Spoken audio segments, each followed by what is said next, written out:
Hey man, third week of It's Personal Podcast. I'm extremely excited about today's conversation with I got my two regulars, Mike J, Andre Wallace, big bro. Happy birthday, bro. Thanks, man. I already know. What? Hey, once I get on that side of the map with you, man, I'm gonna show my appreciation. Happy birthday, bro. And we got Ronald good, Smith, brother. who Feels good. you know, I don't know if it's necessary, but I feel the need to tell y'all that her little brother is my idol. Like, that was my guy, Mark Smith, that guy. Anyway, we got her. She's a brain in real estate. She functions in real estate professionally. And today we're going to talk about generational wealth and how it pertains to real estate and how there has been a strategic move to hinder the Black community from being able to establish themselves in that profession. So, Mike J, I'm gonna start out with you this week, man. I'm gonna start out with the light-skinned guy. I ain't gonna act all discriminative. Hey, Mike J, man, how do you feel about generational wealth, man? What's your thoughts on the importance of it? I know you got a son that you got to look into his two eyes every morning, man. Generational wealth. Speak on it a little bit. Hey, well, one thing for sure that you can attest to, I mean, we've been friends since high school. Yeah. And my number one motto was, it's never about how much you make. It's about how much you save. How much you could save.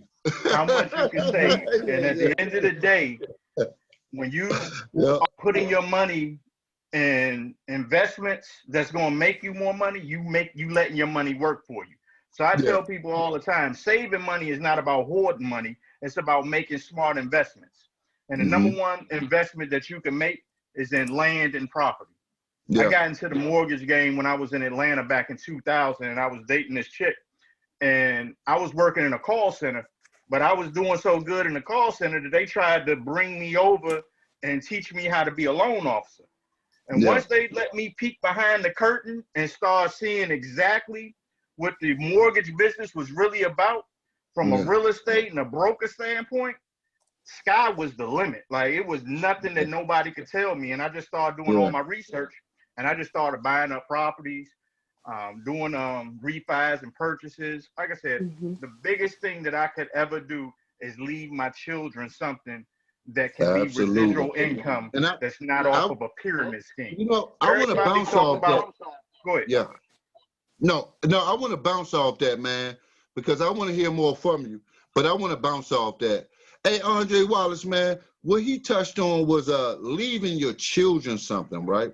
A lot of people, especially in our community, we get generational wealth mixed up. We interpret it as, and I'm gonna direct this to you, Ronald. We interpret it as being a bunch of money left to us, and not understanding the obligation of passing it on. Like, the Black community waits on retirement. When I say that, I'm speaking from my experience and my understanding. They wait on retirement, and then when you put them in the ground, you're getting your family together, trying to figure out how you're gonna bury them. You know what I'm saying? And what Mike touched on was leaving an open company and giving it to somebody. Can you touch on that a little bit before you get into what you do professionally as far as real estate? Yeah, so I agree with Mike. I just met him, but I agree with him as far as generational wealth.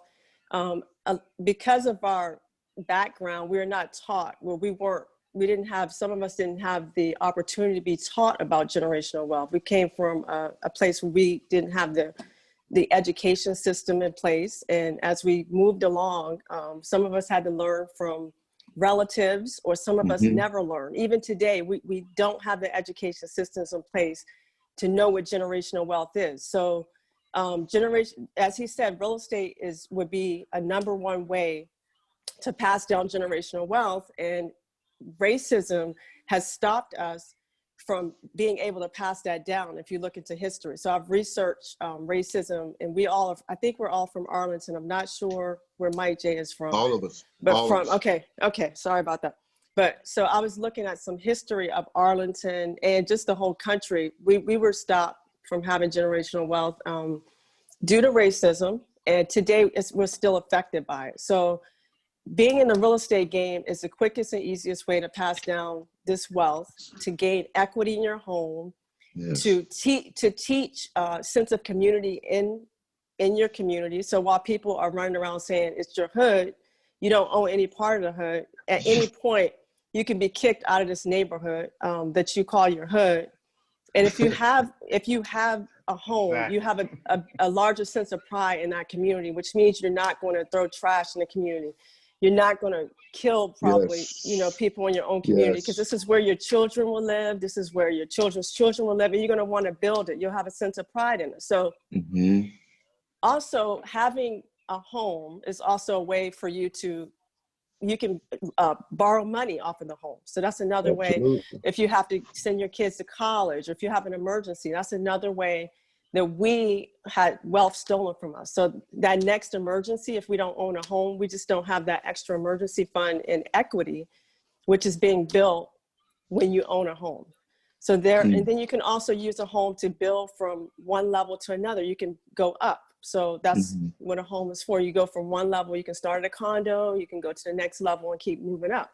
So there you can get income, side income. You can rent your home out. You can do Airbnb. You can rent a room out. So there's many ways to use a home to build wealth. And if we're not in this game, we're really not in the game at all. I mean. So tell us a little bit, Rhonda, and I want to hear from you, Andre, in a second here, man. But tell us a little bit, Rhonda, about how we can position ourselves to get into the real estate, and not just that, but what are the moves we need to take? Because a lot of people think it's about getting this land, building it up, and selling it. Okay. And what I'm hearing from you two are dropping it off to family. How can we benefit from it in our lifetime, and then still leave it off like say the Trumps and all the big hats do? Pass it down. So the first question you asked me was how to get into the real estate game. So first you have to know that you need to get in the real estate game. And I think the real estate game is for everyone. Like when I first started learning about real estate, it was my family, nobody owned homes in my immediate family. So I was the first homeowner in my family. And that might be the case for many people in our generation. I learned about it because I worked in a real estate office, and I learn information from sitting at the table, which is where we lose out a lot as African Americans. The education comes from sitting at the dining room table. You learn finance, you see it. You don't have to learn about it. It's a little bit difficult if you have to go and hear about it. But if you are sitting in the environment, then you actually are ahead of the game. So that's where we fall behind a lot. So I was sitting at the dining room table, in so many words, which is where I learned about real estate. And I watched people not like myself. They all own real estate. They own more than one property. And if I look around and I wonder why, you just watch people that you want to be like, and that's how you know what to do. So that's when I first learned how to do it. Now, to get into the game, it's so funny.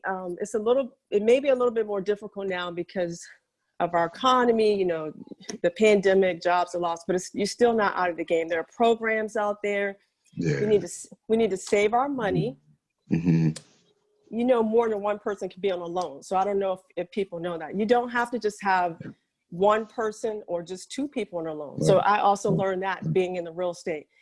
It could be 4 or 5 people on a loan. That's something that we need to do as communities. So while we're trying to force our family 18-year-old sons out the door, what we could be doing instead of that is trying to get everybody to come together in that household and get on a loan, a mortgage, which is what I saw Hispanic people do in community. I saw them come together. Everybody got on a mortgage loan. They all live together, which is what you're going to do anyway if you can't afford to live in America here. And then you just work your way out of that position as a community, which means a community in your own home. That's one of the things we could do. we can curb our spending is another thing we can do. We can stop making designer labels rich, and unless we're gonna buy stock in it after we keep buying all these Nikes, at least you're gonna buy a pair of Nikes and then buy some stock right after. But we can stop putting our money into designer labels, because in my opinion, that's where our self-esteem lies. I mean, if you don't own anything and you don't feel like you can access anything, I feel like we feel lost as a people. So our self-esteem lies in a lot of designer labels And our materials.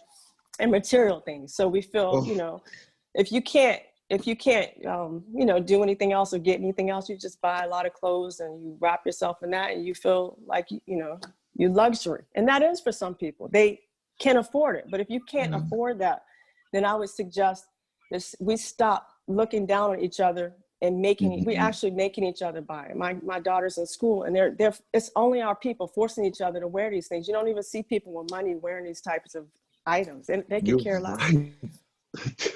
Hey, Mike, so, hey, you want to bounce off that, man? She threw you alive, man. Hey, at the end of the day, that is the best thing that I have heard. Hold on 1 second. Because I tell people all the time, people be like, man, you always been fresh. You always fly. You always this, that, and the other. I say, at the end of the day, that's because I get paid to wear this stuff. I talked to Jason Terry for about 2 hours last week. And I was like, I don't ever buy nothing that I can't make money off of. If I'm going to go buy my girl a purse, I'm going to go buy her a Coach purse because I got stock in Coach. I'm going to try not to cuss so much, but I'm just going to tell you, I don't care nothing about no Louis, no Gucci, none of that stuff. Because at the end of the day, they just getting that for self-esteem. But if I can get a good deal on it and I can flip it, I'm going to flip it. That's how I always looked at everything. I always look at everything as, how can I flip this? I don't care nothing about what the status quo is. And I've always been like that since I was young. Whatever I can get a deal on, buy low, sell high. And that's how you got to look at everything. Especially like what she was saying with the mortgage industry. When I got into the mortgage industry, I looked at that just like the street game. I was like, oh, this is legal hustling right here. The exact same way that you can go out here and buy this for this price, you can go buy a property and I can do it with somebody else's money. I don't even have to have my money to do it. Oh, it's game over. Let me show you exactly how to do this. What happens is people get into a mentality with it where they become attached with something.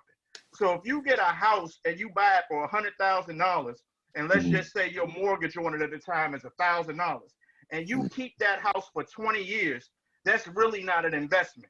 At the end of the day, you're done paid $240,000 on that house in 20 years. That's only worth $230,000. So you hustle backwards. People get mad at me when I say, look at property as an investment or look at it as something you can leave to your kids. So if you're not looking to leave that property to your kids and you just trying to get in it to be fly or keep up with the Joneses, you looking at property all wrong. Get your family, get a property, just like she said, get as many people on the loan as you possibly can. And from there, everybody else start buying their properties. Look at your property for 5 to 7 years of how I can flip this property, sell this property, get my cash, buy another property, use it on Airbnb, use it on other websites that are just like Airbnb where you can rent it out. Now that $1,000 mortgage, you rent it out 3 times a month for the weekend. You done covered the mortgage and made some money based off of how you put it and how you market it. Everything is marketing and sales. Even though people don't want to believe that it is, they say, man, I can't sell, I can't market, I can't do this. You can.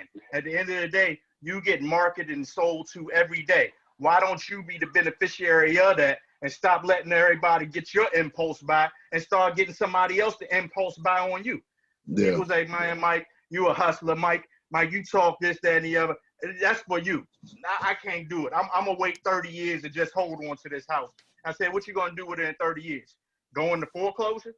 I said, because at the end of the day, whatever type of loan you got, if you on one of them arms or one of them interest-only loans that they was doing back in the day, you could really get messed up in it as well. So you got to know what you're doing. You got to trust the people that are around you to show you how to do what's going on. It's so many flim-flam scams out here that people will just be like, oh, I can get rich quick this person told me I'm gonna buy this house, I'm gonna flip this property. Well, where's the property at?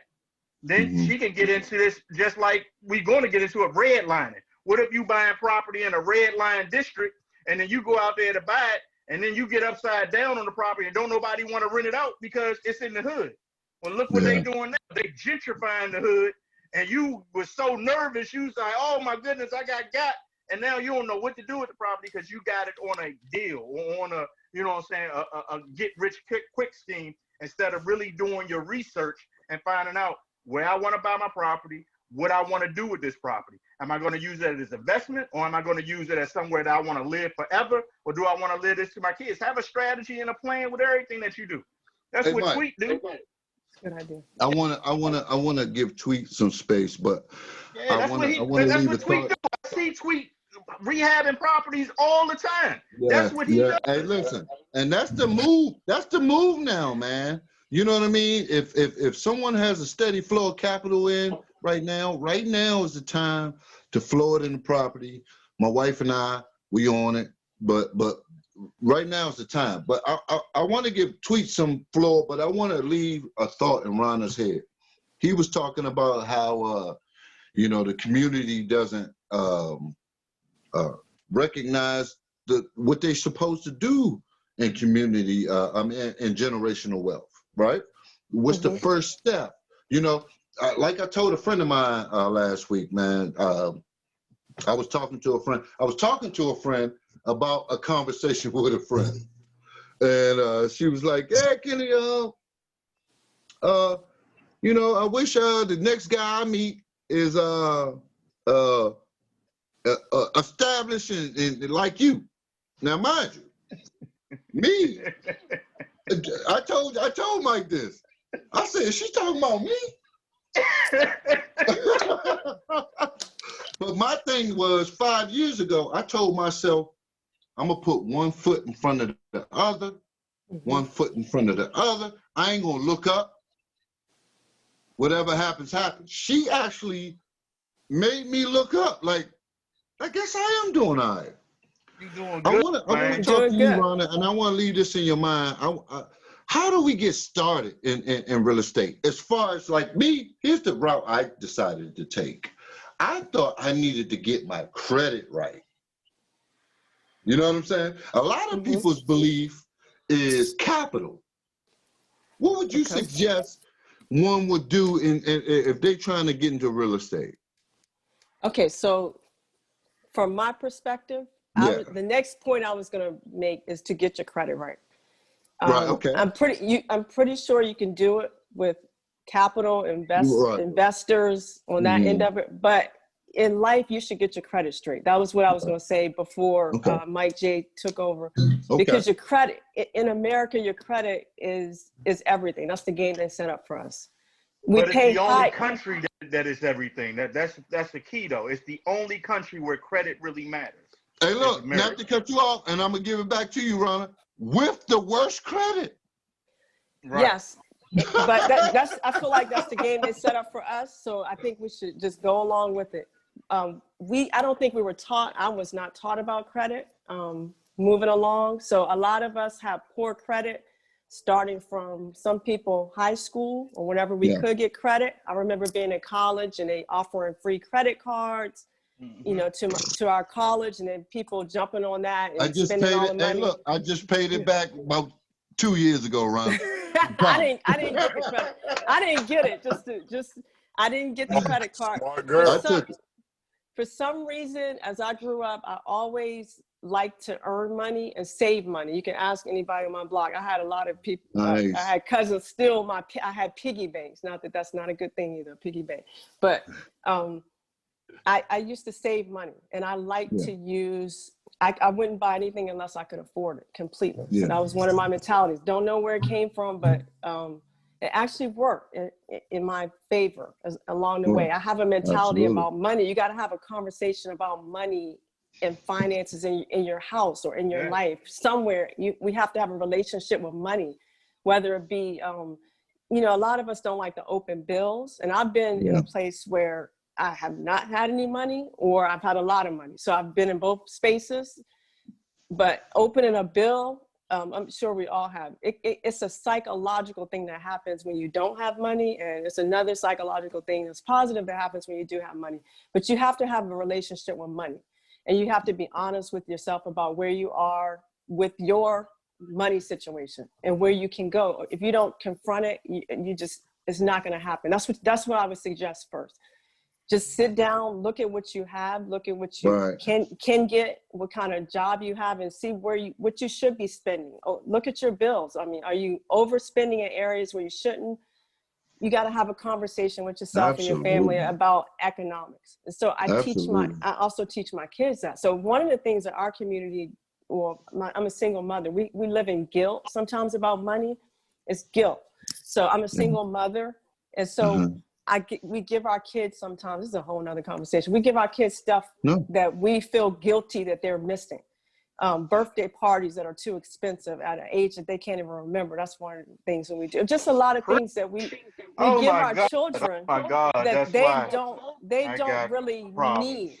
And then when we get to the point that they need things, we don't have them. Ain't got it. So what I'm doing Hey, now, listen, I want to do something real quick because we haven't heard from my big brother, but we need Ron in our life, man. Ron is killing smart. it. Like, I know hey, listen, man. His story, so let's let him talk. Hey, Dre Wallace. Dre Wallace. He probably fell asleep on us. He froze. He coming back. Hey, he done went to that tunnel in New York Avenue. It's over. Tell him ain't no Wi-Fi out. What you doing down New York Avenue on your birthday, boy? Man. Get off New York Avenue. Hey, Dre Wallace. Dre Wallace. Yeah, I can hear you now.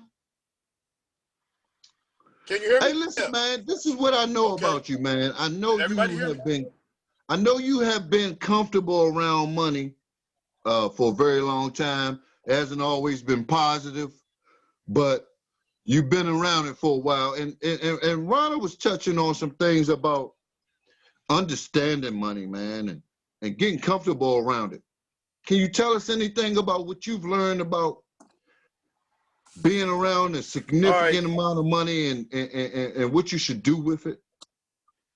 All right. Well, I mean, when we talking about, what we're talking about here is generational wealth, but I mean, I think my contemporaries tied it in, but generational wealth, as Mike and Raina was speaking of it, is tied directly into financial literacy. And I think Raina was touching on the fact that we as a people don't have financial literacy because we're not taught financial literacy.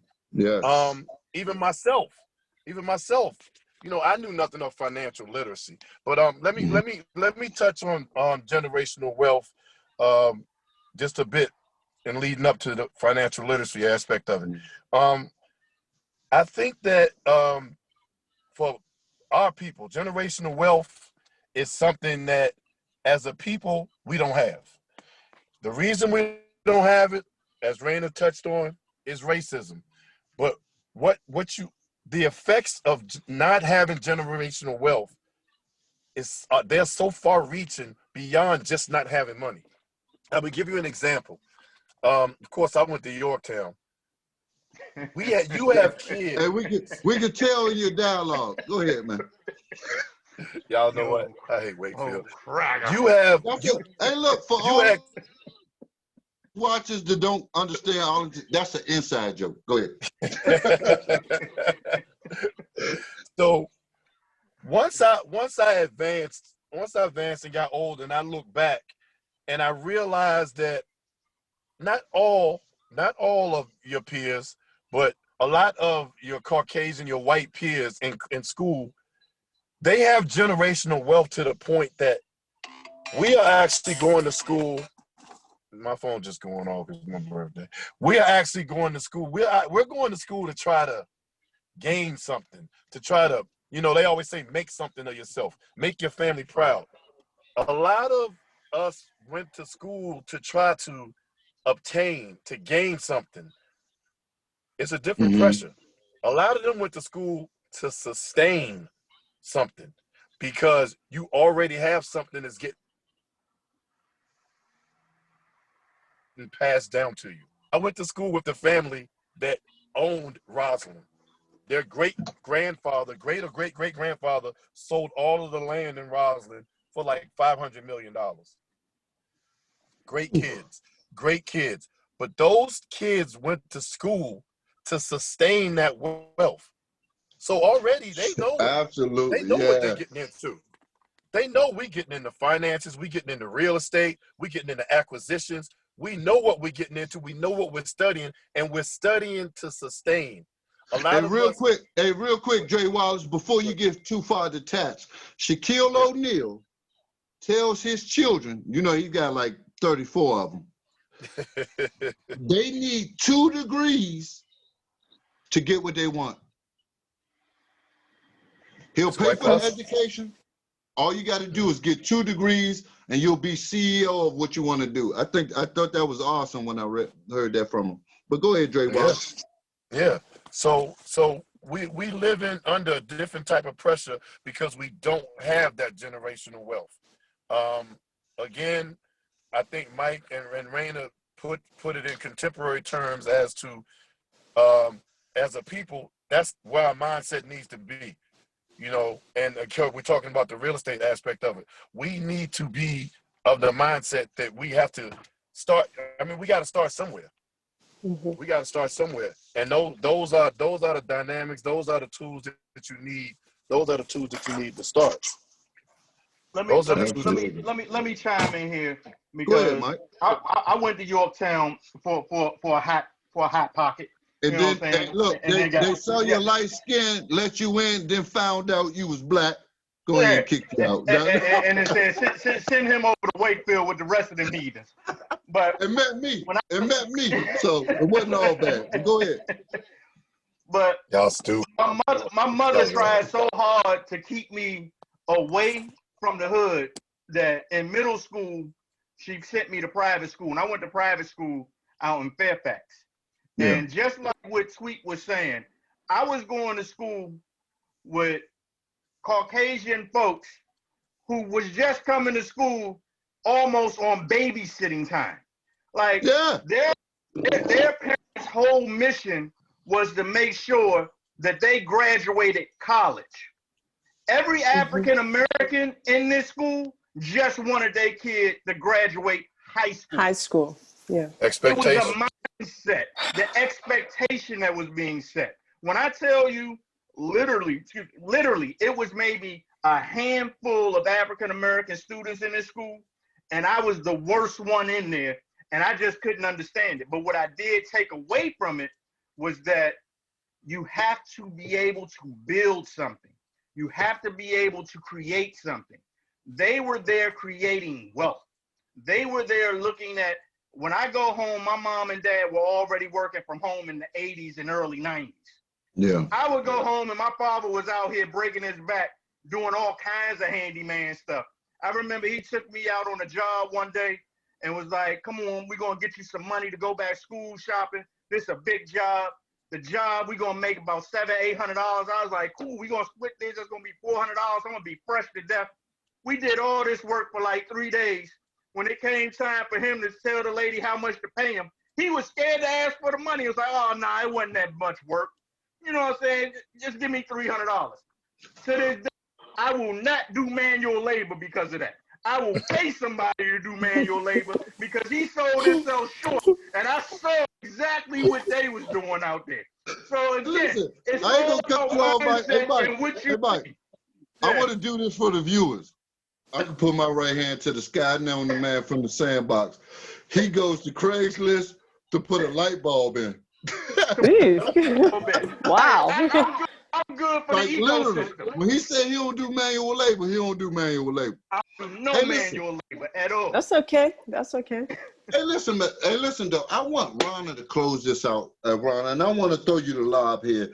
You sent me the PDH this week, and I was, as I shared with you, I shared it with E. Rains, who's not with us this week, but I was flabbergasted to read actual documents that were mandated saying you can't sell your house to black people. With everything I know in the history, it still seems like you learn more that drops your jaw. Can Can we got to close out here though, Ronald? And I want you to close with your experiences in selling homes in Arlington County, your experience and the knowledge that you have in selling homes in Arlington County, and how it pertains to the PDH that you sent me with the discriminacy. Okay. All right. So first of all, Kenny, I love you, but my name is Raina. Thank you, Tweet, for saying it right. I'm just saying, Stephen. No, listen. I know. Hey, look, and I'm going to correct it. But I heard him saying Raina, and in my mind, I was like, wrong. that nigga can't read. Nope, he is from Yorktown, and whatever he does is correct. So Kenny that's was Raina. He's always said that. Yeah, it's Raina. So You thought I was trying to be elegant. Look. We'll agree to disagree. No. It's Raina. So that's the first thing. So it's something that he said that Tweet said. I can't remember what he said exactly, but what I was going to say, he was saying something about, and I'll go fast. He was saying something about going to school, what we're going to school for. And what I was going to ask you all, I know we got to hurry up and get off, is how do you go to school? How do you motivate children to go to school and give them a system and tell them at the end of the system that they're going to come out and do X, Y, and Z when they already watched 2 generations not do that thing? Tell me how to motivate children to do that. And that is a challenge that we have, because if you went to school, because my child could tell me, well, did you do that? What were your grades like? And then they're going to look around and say, well, where's your wealth? Or look what you have. Why would I want to do this? How do you motivate children to do a system that didn't work for you and maybe your parents? That was a question I was going to ask really fast. Oh, does anybody have? You know that? I thought you would have the answer. No, I don't have right now. I got a 22-year-old, I got a 17-year-old, and I got an 8-year-old. And each one of them know how I talk to them is totally different than how their mother is talking to them and teaching them. Because I teach them about financial literacy, about money, and about working for yourself. And if you're going to work for somebody, make sure that you work for somebody that's going to pay you what you're worth. Don't go out here trying to get a job just to get a job, just to make ends meet. Be creative. Find something that you love to do. My 17-year-old has been in a nursing program since high school, a nursing school. That's what she wanted to do. My 22-year-old wants to be a nurse as well, so she's in nursing school trying to become a nurse. But not just an RN, not just a regular nurse. They want to be anesthesiologists. They want to do cosmetic surgery. They want to do something that's going to pay them a lot of money by going to school. So I told them to get into that and find out what they want to do. My son, when he graduated from kindergarten, everybody said what they wanted to be when they grow up. My son at 5 years old told all of them he wanted to be an engineer and he wanted to build buildings. So it's all about what you put into your kids and what you tell them. If you tell your kid just go out here and get a job and work for the man and do this, that, and the other, that's what they're going to see. If they see you just going out here working for the man doing that, that's what they're going to do. But if they see you have an entrepreneurial spirit, they see that you can go out here and make things happen, and they can see that you're living free, they're going to want to live free. And if they see somebody else that's struggling and that's always hitting their head against the wall and complaining and crying, they're going to be able to differentiate all of that. Now, again, I want to leave a little bit of floor for Dre. I want to leave a little bit of floor for Dre Wallace.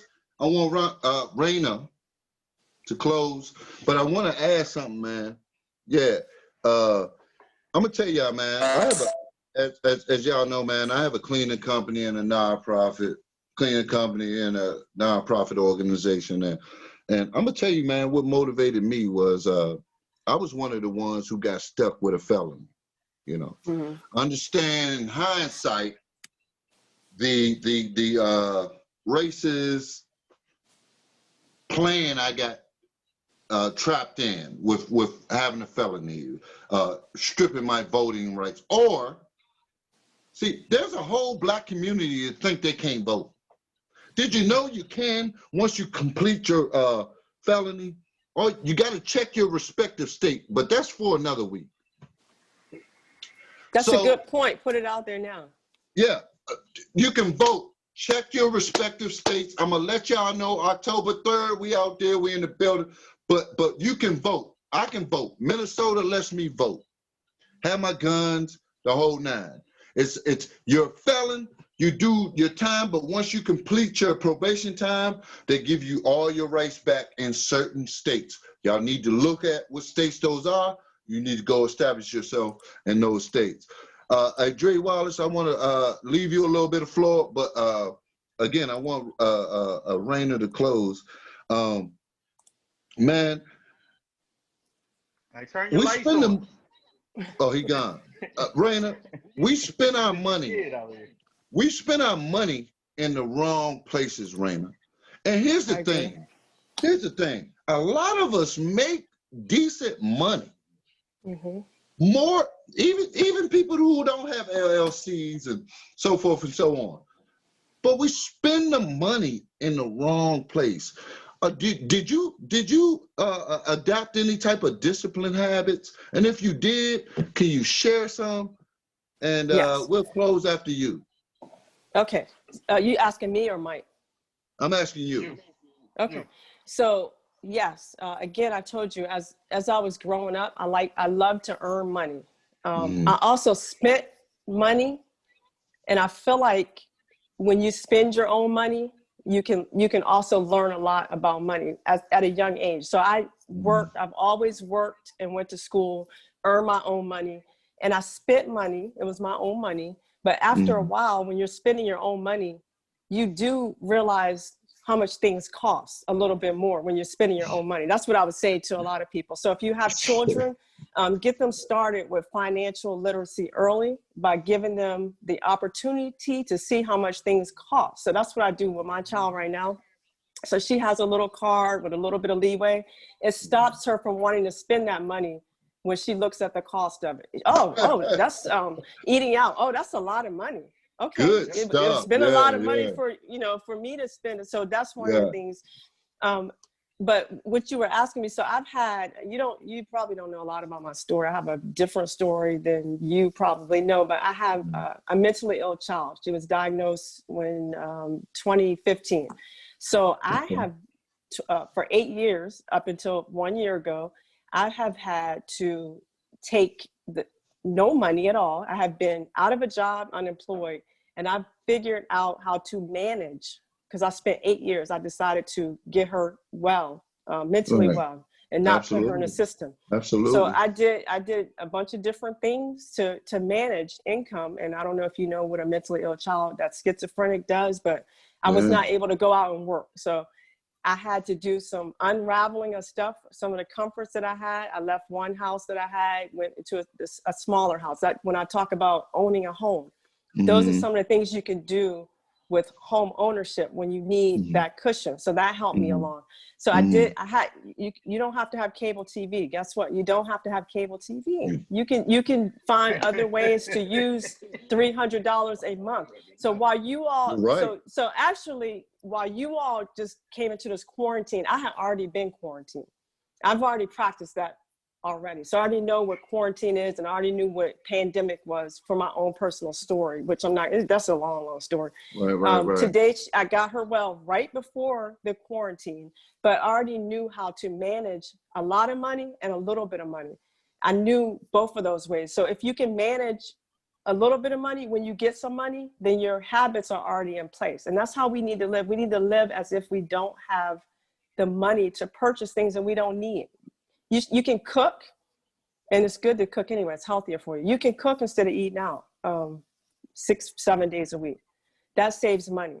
You can community. She got all my hustles. She laying all my hustles out right here. Oh, you can commute. Look. I'm like that.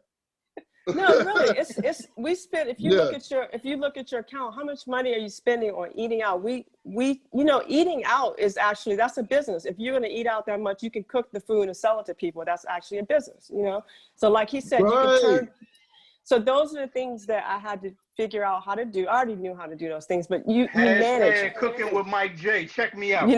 That's a YouTube channel, Mike J, right? Hey, look. That's Mike a YouTube channel. Mike J did the shameless plug.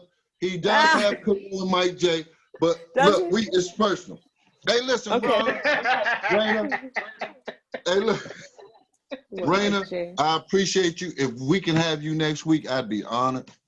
I talk a lot. I want to I say apologize. this before we go. I do talk a lot. October 3rd, It's Personal will be in Drew Field, South Arlington, 23rd Street. We're going to march. We got voter registration. We got some great speakers out there, man. And we talking about the same knowledge that we talking, man. The knowledge that we need. We need to go out there. We need to vote locally. Yes, absolutely. We need to step out of the knock community in herds. Yeah, as soon as we do that, they'll come on our wishes. We need to go to jury. This is another thing.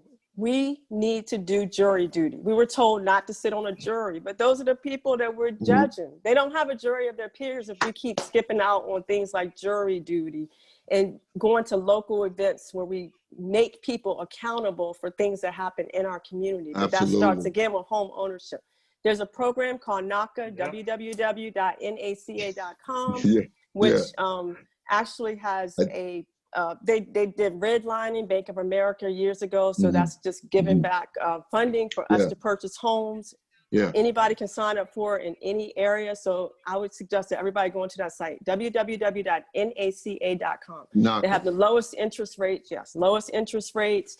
They help with the down payment and closing costs. You just have to go through the program. We got to want to sit through programs sometimes instead of watching reality shows. Those are programs too, but sit through programs, fill out the paperwork, help other people move along in life. We got to work together. That's all I can say. Hey, man. Hey, listen, man. Listen, man. If y'all watch this and they appreciate this knowledge, man, listen, I don't know what to do for you. Mike J, thanks again. Raina, I will be reaching out to you, trying to get you back. I didn't give you all this information about racism. I'm so sorry, but it's all love. Drop your social media real quick so if people want to find out where you at, who you are. Oh, okay. They can look you up. It's at Raina Sells or Raina Realtor. On Facebook, it's Raina Realtor, or on Instagram, it's at Raina Sells. And my name is Raina Lolita Smith, 703-740-6004. And I would be willing to help anybody move into the process of getting into purchasing a home. It doesn't have to be overnight. It's not going to happen overnight, but just get started. Have a conversation, talk to your family, put it in the universe, attract it to yourself. It'll come to you. Change your habits. And I'll tell y'all what, if y'all do utilize that, you can thank me later, man. Hey, listen, man. Hey, we had another good show, man. And we got to go, man. We got to get out of here. But hopefully I can have Raina back later on. Mike I'll be J, happy to. Love to. I'll see you next week, Mike J. Hey, people, October 3rd, Charles R. Drew Field. Come out to vote. We registering to vote. We marching. We speaking about productive activity. Talk to y'all later, man. Bye.